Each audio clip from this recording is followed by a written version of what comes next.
party at your place this summer? Fix things up inside and out with July 4th deals, now at Lowe's. Get up to 45% off select major appliances and save up to an additional 25% off when you bundle select major appliances. Plus, save $80 on the select Charbroil Performance Series gas grill, now $299. Our best lineup is here at Lowe's. Valid through 7/8 while supplies last. Selection varies by location. See Lowe's.com for more details.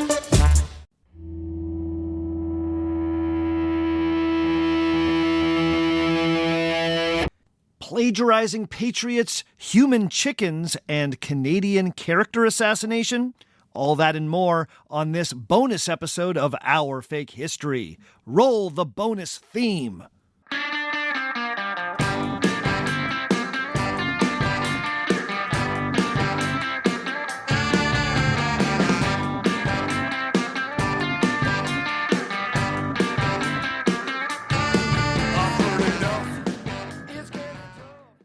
Hello and welcome to this bonus episode of Our Fake History. My name is Sebastian Major, and normally this is the podcast where we explore historical myths and try to determine what's fact, what's fiction, and what is such a good story it simply must be told. But on these bonus episodes, I like to take questions from my Patreon community and really anyone else that sends me an email and do my best to answer them. Today, I'm going to be answering your questions about the recent series on the Knights of the Air, the World War I flying aces, and our recent one-off on Paul Revere's Midnight Ride. But before we get into all of that, I just want to do a little bit of housekeeping for the podcast as we come into the summer of 2026. So this is the second last new episode that you are going to be hearing in Season 11. Yes, the next episode you will hear will be the last episode in Season 11. And folks, it's kind of special. I got a really exciting guest. Should I tease it? Should I tell you? I think I'm just going to tell you. The mega-talented, multiple Grammy Award-winning MacArthur Genius Fellow, Rhiannon Giddens, is coming on the podcast. If by chance you don't know Rhiannon Giddens, I would say she's one of the most important voices in American folk and roots music performing today. She's best known as a banjo player, but she's also a singer, a composer, a dancer, an educator. Her music was featured in the Academy Award-winning movie Sinners. She was featured on Beyoncé's last album. Rhiannon Giddens has a long list of accomplishments that on the actual episode I will be getting into. But most importantly for us on this podcast, Rhiannon Giddens is a history head who loves history podcasts. So it was incredible to learn that Rhiannon Giddens was listening to Our Fake History, and connecting with her has been a real joy, a total privilege. So she came on and we had a long and in-depth conversation about the myths and misconceptions about the banjo and about American traditional music generally. We got into it. She was incredibly generous and incredibly candid, and I can't wait for all of you to hear our chat. So next week, check your feed. Rhiannon Giddens is on Our Fake History. We are talking about the history of American music with a special focus on the history of the banjo. And man, we really talk about the very complicated and complex and sometimes painful and sometimes joyful history of the United States. She's incredible. I just can't wait for you to hear it. But once that episode is released, we will have officially wrapped Season 11. I'll then be taking a break for a few weeks where we will be releasing some throwback episodes on the feed just to keep the feed warm.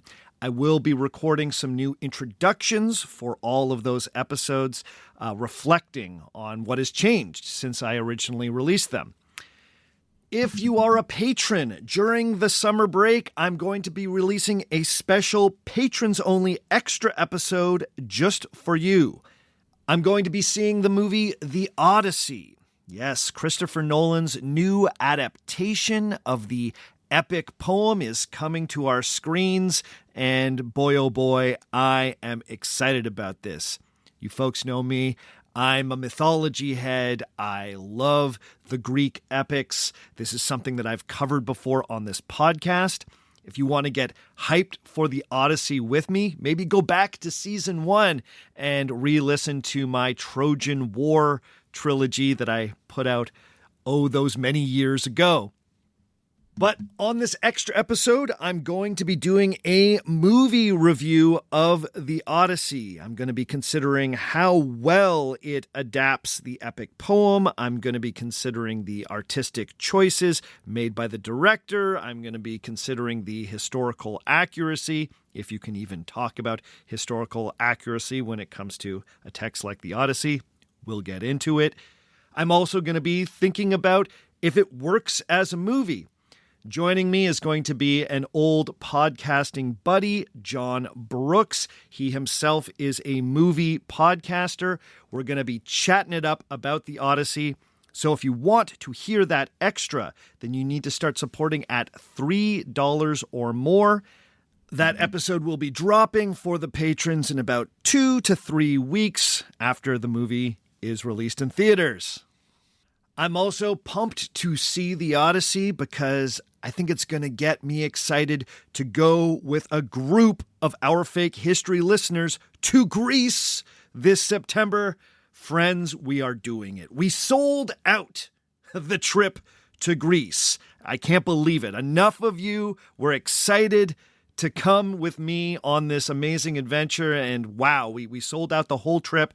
So at the end of September, I am going to be traveling to Athens, to Crete, and to Santorini with a group of Our Fake History listeners and hanging out with them, telling them stories, giving them insights into the places we are going. I can't wait to do it. I'll tell you all about it when we get back. But just looking forward to September and this amazing trip that I'm going to be doing with Our Fake History listeners. If it goes well, and I really think it's going to be awesome, then perhaps we will do some other trips in the future. So if you missed this one, no biggie. I'm really hoping to do more of these down the road. Finally, I want to let you know that Season 12 of Our Fake History, the next brand new season of the podcast, will be launching on August 25th, 2026. I'm starting it a little bit earlier this year so we can hit the ground running before I have to take off to Greece. So you'll be getting brand new episodes of Our Fake History starting August 25th, 2026.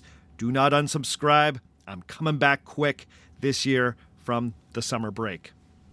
And the very last thing I want to talk about, many of you have reached out and said nice things about the new album from my band Staring Contest. Thanks to everyone that went and checked out that album. It is streaming now on Spotify, Apple Music, and all the streaming sites. It can also be purchased at staringcontestottawa.bandcamp.com.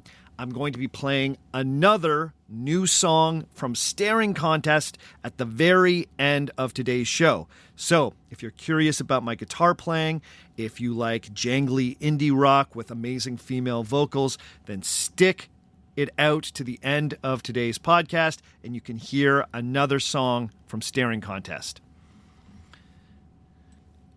All right, enough housekeeping. Let's get to your questions. Our first batch of questions today have to do with the Knights of the Air series. Our first question comes to us from Peter. Peter writes, "One thing that's always bothered me about the way World War I is often portrayed is the claim that military leaders simply didn't understand the new reality of warfare or the destructive power of modern weapons. To me, that explanation seems incomplete. They had designed, built, and tested these weapons themselves. Surely that should have given them some idea of the scale of destruction they were capable of. Moreover, these weapons and tactics had already been used in earlier conflicts. For example, Prussia's crushing victory over Denmark in 1864, particularly at Danewerk and Diebol, demonstrated the devastating effect of modern artillery against traditional defensive positions. Even if we accept that no one fully anticipated the scale of the slaughter in 1914, the war lasted more than 4 years. That should have given military leaders on both sides enough time to adapt their tactics and strategies. Instead, they repeatedly launched offensives that produced enormous casualties for very limited gains. Perhaps this is hindsight speaking, but I can't help feeling that the common narrative, that they simply didn't know any better, sometimes serves as an excuse for what was, at least in part, stubbornness, institutional inertia, and a willingness among military leaders to sacrifice vast numbers of soldiers despite mounting evidence that their methods were failing. Am I completely wrong? I love the podcast. Keep up the good work. Peter, thank you so much for that question. Once again, the patrons come in with the most thoughtful and well-informed questions. So, Peter, I will say yes, I agree with you that it's a bit of an oversimplification when we say that the military leaders at the start of World War I simply didn't understand the weapons that they had. You make a great point that many of these weapons had been used before. There's often quite a lot made out of the killing power of the machine gun and how armies were surprised about just how devastating the machine gun could be. Well, we know that machine guns were used in many colonial conflicts leading up to the First World War. The difference between the First World War and many of these previous conflicts was the asymmetry when it came to power. The European armies fighting in colonial contexts had machine gun weaponry, whereas the people that they were fighting in Africa or Asia or other parts of the world did not. I'm reminded of the famous British poem from 1898, which references colonial warfare that goes, quote, "Whatever happens, we have got the Maxim gun, and they have not," end quote. So you make a great point that many of the weapons had been tested. The thing that had not been tested was the full power of the industrial economies of Germany, Britain, France, Russia, and then eventually the United States, hurling all of their resources at one another. Many historians have also pointed out that many of the great powers heading into World War I took the wrong lessons from many of the previous conflicts. So in your question, Peter, you pointed to the wars associated with Germany's unification. Those wars had all been incredibly fast and decisive. So many of the military leaders at the time believed that the extremely powerful new weaponry that they had was going to make war incredibly quick, incredibly surgical, and incredibly decisive. In the summer of 1914, many of the leaders probably believed it when they said that the soldiers would be home by Christmas. Many of the previous conflicts in Europe, especially those wars associated with Germany's unification, had been incredibly quick and incredibly decisive for the Prussians. So they had all learned a lesson from that. The war that perhaps they should have been paying closer attention to was the American Civil War, which had been long and bloody and drawn out and had produced enormous numbers of casualties. The Battle of Antietam was perhaps more instructive about what people should expect from the First World War than any of the battles in, say, the Franco-Prussian War in the 1870s. Now, I will say this, though. The one weapon system which was truly a bit of a mystery to all the combatants heading into World War I was airplanes. All the experts really underscore the point that no one was really sure exactly how they were going to use airplanes in this conflict. We see very quickly that the combatants on all sides completely reimagine how they are going to use air power in the war. Now, you make a great point, Peter, that this same type of flexibility and evolution and willingness to try new things does not happen in the ground war. I would totally agree with you that stubbornness, institutional inertia, and, as you said, a willingness among military leaders to sacrifice vast numbers of soldiers was a big part of why World War I was such a tragedy. So all of this is to say that I mostly agree with what you're putting out there, Peter, that we sometimes blame the horrors of World War I on the new weaponry and sometimes forgive the human beings that did not adapt or change to the new realities of warfare. I think military leadership during that period has to answer for an awful lot. Our next question comes from another patron, someone who's contributed before. This is 4Color PJ. 4Color PJ writes, when I was in school, I had to do a project on Billy Bishop. He must be a fellow Canadian. One thing that I remember reading was when he was awarded the Victoria Cross, the king supposedly leaned down and said, quote, "I hear you are causing quite a stir up there," or something to that effect. I know there's a good chance that it was just a story made up, but it still makes me smile when I think of the king saying that. Okay, now for the question. Could some of the stuff against people like Billy Bishop, embellishments aside, has something to do with Americans trying to downplay Canadian accomplishments in World War I, World War II, and the Korean War? I had a friend whose father refused to watch Band of Brothers because of how bad they made the Canadians look. His unit was in the book/show. And how shocked some Americans are to find out how much Canadians did in the wars in YouTube reaction videos. I've even heard Americans in particular claiming that there's no evidence of Germans, Chinese, and North Koreans fearing the Canadians, but I've seen more than one thing that contradicts this. I'm not including Europeans and South Koreans because a lot of them have love for what we did. This could really be its own podcast. Okay, thank you for that 4Color PJ. Right, throwing out some big accusations there. Are Canadian achievements being underplayed or even perhaps historically sabotaged by Americans? Well, first, I would say this. In the case of Billy Bishop, which was the first part of your question, this is unequivocally not the case. No Americans are coming for Billy Bishop. All of the criticisms of Billy Bishop have been domestic. They have come from fellow Canadians. There's actually a long tradition of being skeptical of Billy Bishop in Canada that I didn't really have time to get into.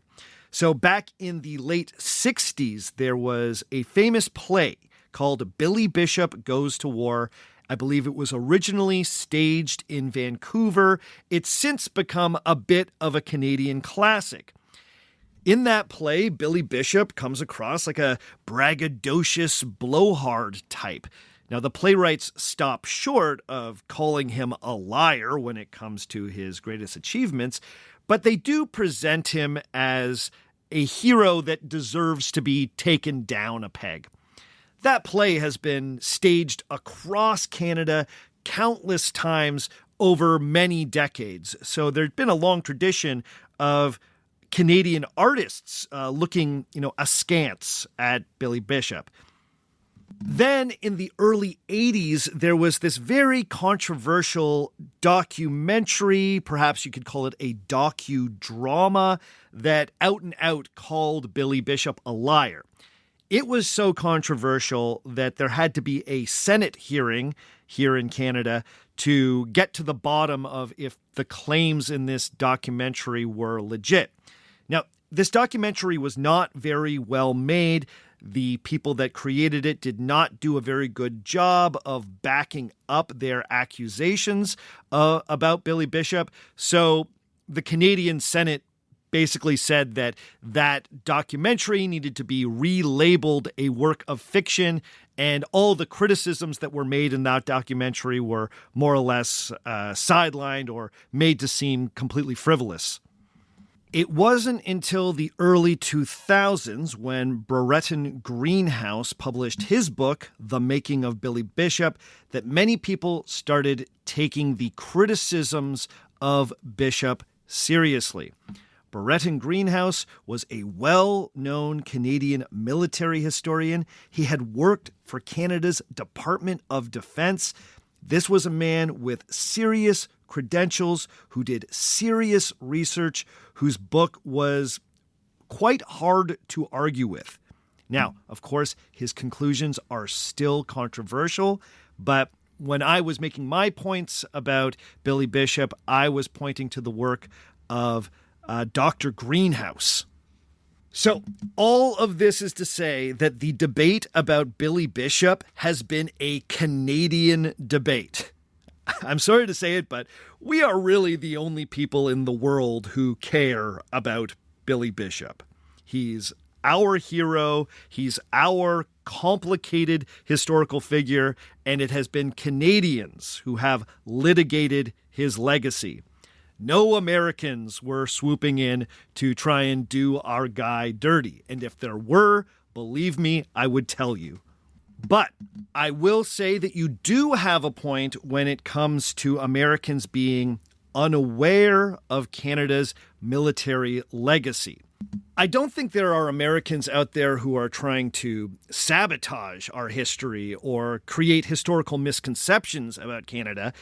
But I do believe that Canada's history gets ignored, not just by Americans, actually, by Europeans, by really the rest of the world that isn't Canada. The stereotype about Canada is that it is this peaceful, quiet, perhaps even boring place. Now, I do not believe that any of those things are really true, but this is the stereotype. As such, it's often a surprise to many around the world, and especially our neighbors to the south, when they learn that Canada has this long military history, that Canadians made a serious impact during the World Wars.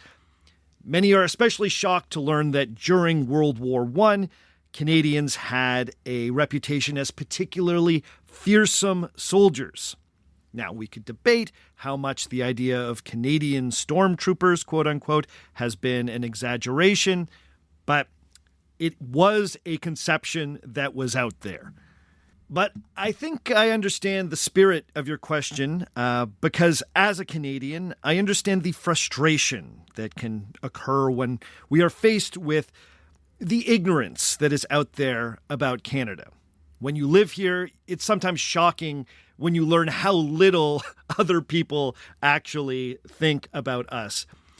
These feelings get a little bit more aggravated when there are global tensions, when there are disputes between us and our neighbors.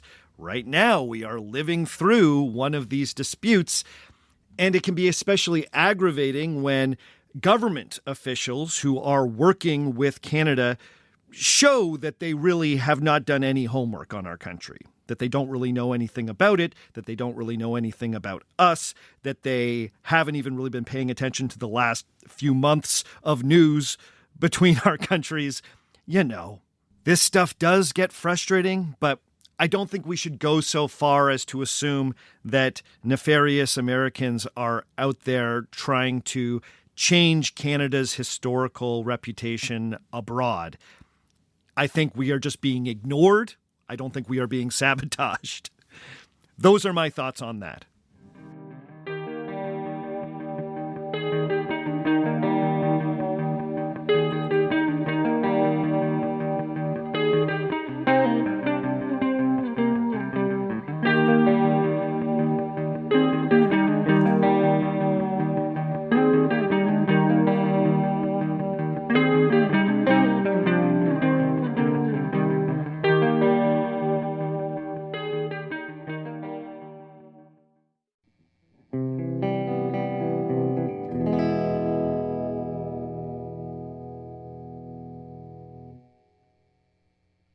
All right, let's take some questions about the Paul Revere and the Midnight Ride episode.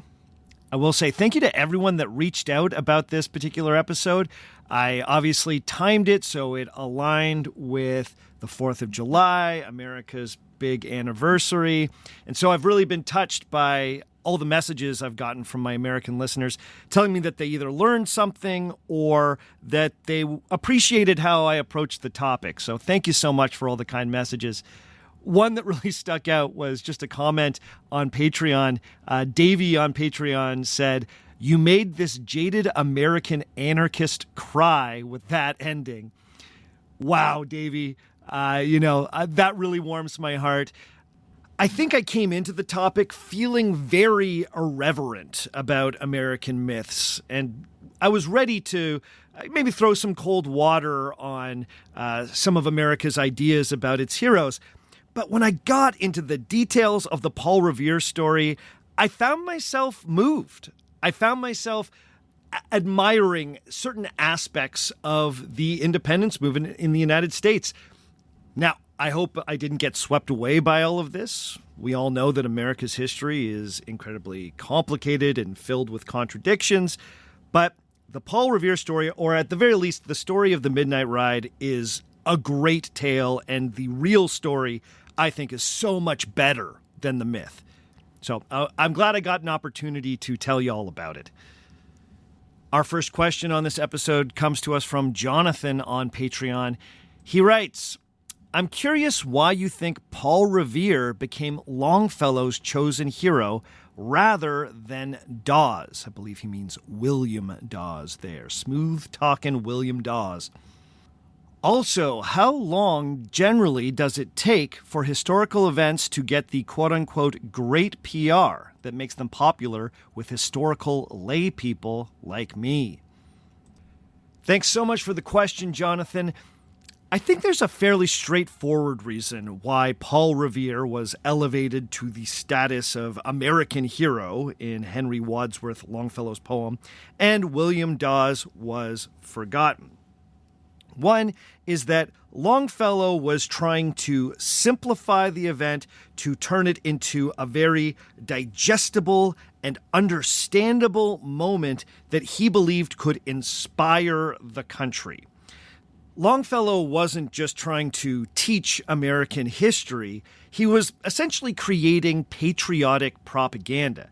He was trying to tell Americans a story about their past that he hoped they would rally around. And in doing so, he decided to simplify the event. He made it about one person making one ride, and that one ride unfolding in a very logical and straightforward way. He goes from Boston to Concord, and he's a big hero all the way through. Now, why make Revere that central figure and not Dawes? Basically, Paul Revere was a more famous person already by 1860. As I mentioned on the episode, Paul Revere was right at the heart of revolutionary politics for about a solid decade before the Midnight Ride even occurred. He had already earned the reputation as the Mercury of the Revolution, although he would get that title a little bit later. They didn't know it was a revolution yet, right? Revere was one of the founding Sons of Liberty. He was out there creating engravings that worked as pro-independence propaganda. Paul Revere was an important community leader and an important revolutionary organizer in those early days. There really is no doubting that Paul Revere was a more important figure in the American Revolution than William Dawes. I bet you even William Dawes would have said that Paul Revere was a more important guy in the movement. Now, that does not mean that William Dawes deserves to be forgotten. He also did something that was incredibly cool, incredibly difficult, and his name deserves to be remembered. But Longfellow was not writing history. He was writing mythology. The problem was that people mistook his mythology for history, and that created over a century's worth of misunderstandings about the Midnight Ride. Now, as for the second part of your question, how long does it take for a historical event to get great PR or perhaps transform into a historical myth? Results will vary. Sometimes events are mythologized almost immediately after they happen. So, some examples that come to mind are from the French Revolution. During the revolutionary period, you had these artists like Jacques-Louis David who were creating representations of events that had just occurred and turning those events into patriotic national myths. For instance, David painted the tennis court oath like a year after that event actually happened and presented it in the most romantic way possible. David painted the death of Marat and turned that figure into even more of a martyr for the cause. Eventually, David started painting images of Napoleon. He paints Napoleon's coronation and turns that moment into an event with even more mythological significance than it already had. So, in those cases, the turnaround time from event to myth was like a year. Sometimes this can happen within a few months. Sometimes it can happen within a few days. But then there are also historical instances that occur without much fanfare. Something might happen that might get noted in the moment, but then very quickly forgotten. Then, 100 years later, 200 years later, a historian, an artist, or a poet looks back at that moment and turns it into a myth. The Midnight Ride is an example of this. It was something that was noted at the time, but it only became an American myth in 1860, after Longfellow wrote his poem. He took an event that people knew about, but then blew it up to new mythological proportions. Another example of this might be the reputation of someone like Nikola Tesla. In the late 1800s, Tesla was a well-known figure. He was a famous inventor. But when he died, he had become totally obscure. His name remained fairly obscure until the internet era. It was only then that we started to see this reappraisal of Tesla as this great forgotten genius. Then, when his name was put on the car company, that had the effect of elevating his reputation to new and great heights. He has now become a myth, a avatar for a certain type of forgotten or overlooked genius. So there is no one formula for making a historical myth. Sometimes an event will very quickly be transformed into a myth, and sometimes it takes hundreds of years before a person or a historical moment is reevaluated and perhaps re-mythologized. How about that? Our next question comes to us from EJ on Patreon. EJ writes, "Another terrific episode. I've read a few books about the American Revolution, and I still learned new things. 2 unrelated questions. First, did you come across the controversy about whether Paul Revere ripped off another artist with his engraving of the Boston Massacre? Wonder if you cut that for editorial reasons. Second, you made a couple of mentions of the practice of tar and feathering. While obviously meant to be embarrassing and troublesome to wash off, I've never quite figured out just how painful and potentially life-threatening this was. Wondering if you got a sense of that from your research." Thanks for that, EJ. You had 2 really excellent questions there. So, first, you were asking about whether or not Paul Revere ripped off another artist when he made his famous engraving of the Boston Massacre. The answer to that is yes. He almost certainly did. Now, I didn't really have time to get into this in the main episode. You're right, I did come across this, and I was like, ooh, do I dive into this? I just didn't have time. But Yes, it seems fairly clear that Paul Revere ripped off another artist whose name was Henry Pelham. Now, Pelham was actually one of Revere's friends in Boston, although he may have been a bit more of a United Empire loyalist than he was a hardcore American patriot. Still, Pelham did a drawing of the shooting in Boston that later got known as the Boston Massacre. He then showed this drawing to Revere, and Revere copied it almost stroke for stroke. The big difference between Pelham's drawing and Revere's engraving was the blood. Revere put pools of blood pouring out of the people who had been shot. This made the image a far more compelling piece of propaganda. Revere then rushed his print to the presses, and it was Revere's image that got carried throughout newspapers in North America. So it seems pretty clear that he ripped off his friend and then beat him to the punch when it came time for publication.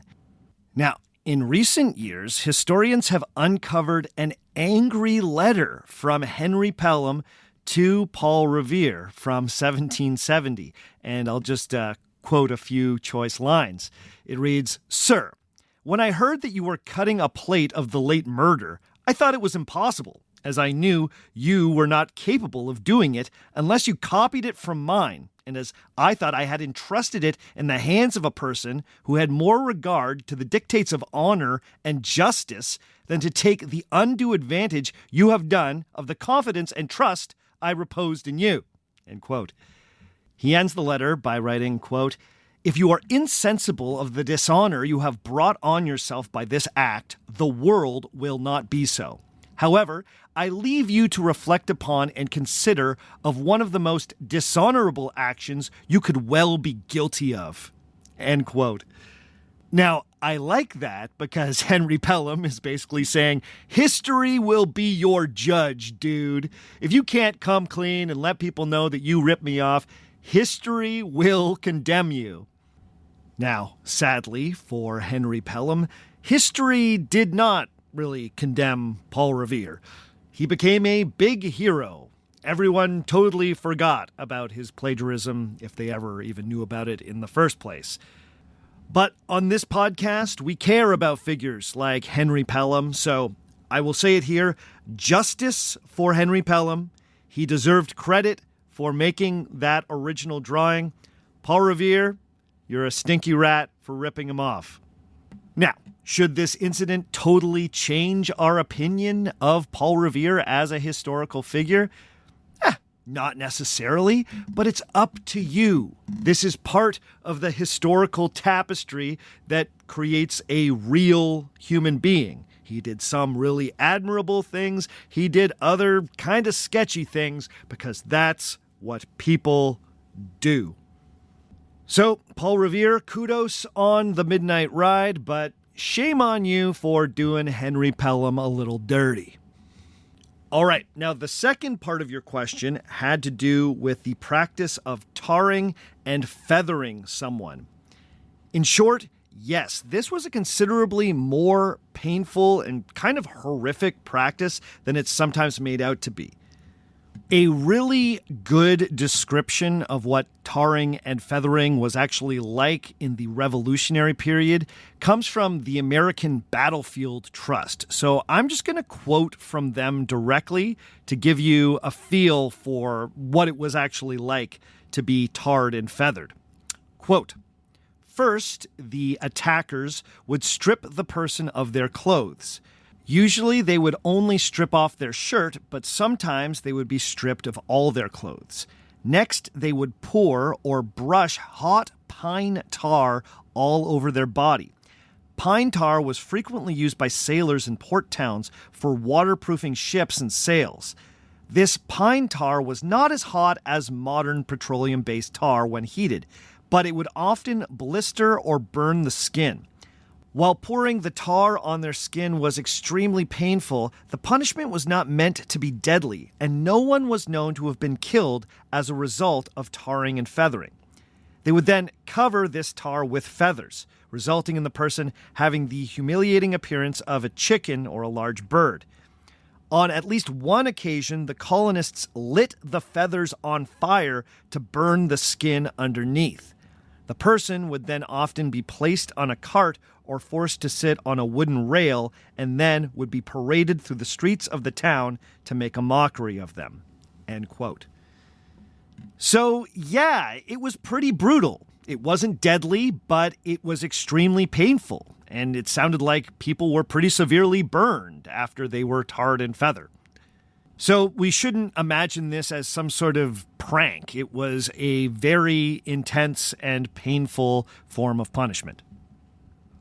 Okay, I've got time for just one more message. This one comes to us from Whitney. Whitney wrote, "Hello, Sebastian, a longtime American listener and overall history nerd here. I just finished your episode on the Midnight Ride. Yes, I saved it for the 4th, and I've got a question. In all your research about the different Paul Reveres who rode that night, did you come across any information about Sybil Luddington? She didn't ride that night, but is called the female Paul Revere for a 1777 ride she allegedly undertook to gather militiamen for the Battle of Ridgefield the next day. Ever since I learned about her, she's become one of my personal Revolutionary War heroes, because she, like the woman who allegedly gave up her underwear to dampen the sound of Paul Revere's oars, is a wonderful example of the community togetherness you talked about that made the revolution succeed. Also, she proves that we girls can get stuff done too. I haven't done a lot of research into it though, because it's such a good story, it simply must be told. And I'm afraid that if I look into it anymore, I'll find out it was greatly exaggerated or completely untrue. Anyway, I greatly enjoyed this episode, and even though I consider myself a history buff, and I already knew that Paul Revere wasn't the only rider, and he got caught, I learned some cool stuff. So thank you. I must admit, I did have some very slight misgivings about a Canadian dude talking about major American history, but I should not have doubted you. Even though I'm also a sucker for all the context, I quite enjoy these one-off episodes, and I think you did a great job with this one. Dr. Samuel Prescott forever, and R.I.P. Brown Beauty. That's from Whitney. Thank you so much for the nice message, Whitney. You were not the only listener who asked me about Sybil Luddington. Patrons Michael and Avid Reader both asked about Luddington as well. So I started doing a bit of research into the so-called female Paul Revere. And what I discovered is that there is enough information on Sybil Luddington that she deserves her own episode of Our Fake History. It turns out many scholars believe that Sybil Luddington's 1777 ride may be a historical myth. Now I say may because this continues to be the source of debate. There's all sorts of things in Sybil Luddington's story that can teach us something about how myths are made and how previously obscure figures are elevated to the level of national heroes. So I want to return to the story of Sybil Luddington and examine it a bit more closely. So I know this is a bit of a cop-out. I'm not fully answering your question now, but I promise you that down the road, I will do a proper, full episode of Our Fake History on the female Paul Revere, because this story is fascinating and it has a lot to do with how history is constructed. I hope that's not too much of a tease, but hey, got to keep you folks on the hook somehow. Okay, that's all for this week. Join us again in just 1 week's time when I will be interviewing the one, the only, the great Rhiannon Giddens. You do not want to miss that episode, so please listen when it comes out. In the meantime, if you want to get in touch with me, you can always send me an email at ourfakehistory@gmail.com. If you're a patron, you can send me a message through the Patreon system. Become a patron at patreon.com/ourfakehistory. You can find me on Facebook, facebook.com/ourfakehistory. You can find me on Instagram at ourfakehistory. You can find me on Blue Sky at ourfakehistory. I'm out here on TikTok making videos as ourfakehistory. I'm on YouTube as ourfakehistory. I am everywhere. There is social media, my friends, much to my chagrin. As always, the theme music that you heard at the beginning of the show comes to us from Dirty Church. You can find more from Dirty Church at dirtychurch.bandcamp.com. And this final song you're going to hear was written by Staring Contest, my new band. That's me playing guitar. And yes, that is me singing along with our lead singer, Carrie Carriss. I hope you enjoy this song. It's called New Year's Eve 2017. As always, my name is Sebastian Major, and remember, just because it didn't happen doesn't mean it isn't real.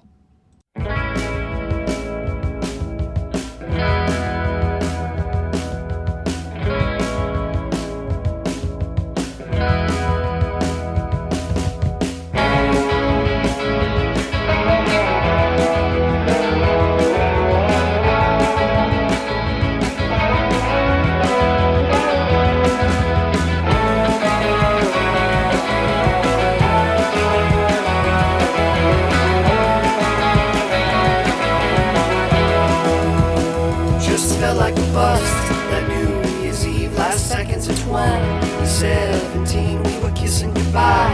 The Holocene, we just couldn't get over it. All the best ones had passed the year before, wondered who would be next. We got short as we watched all the guests before the door, they were already over it. I don't know what I was thinking of. What I was probably thinking really was a problem to begin, a problem to just take away.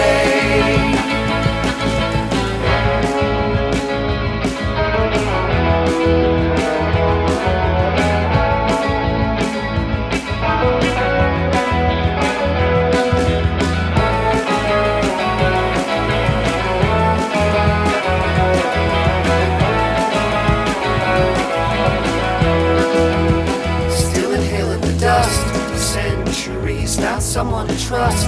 That New Year's Eve we were kissing goodbye. We couldn't leave, we just couldn't get over it. And just when we thought the night spent, your brother slipped on. Age of consent, we danced like our lives